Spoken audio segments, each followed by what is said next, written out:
Hello everyone. In this video I will show you how to get Tamara Card online. Open the Tamara app on your phone.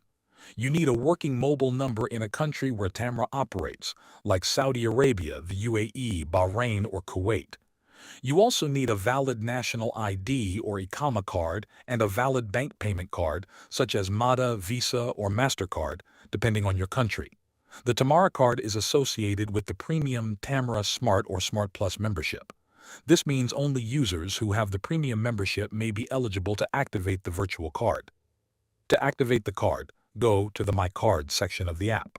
Here, you will find the virtual card option if you are eligible. Follow the on-screen instructions to activate it. The activation process is simple and usually takes only a few steps. After you activate your virtual card, you can link it instantly to your mobile wallet. This works with Apple Pay and other supported mobile wallet services. Once linked, you can use the virtual card for tap-to-pay payments in stores. You can also use it for online shopping wherever Tamara is accepted. Using the Tamara virtual card allows you to manage your payments easily. It works directly from your phone, so you do not need a physical card to make purchases. Thanks for watching.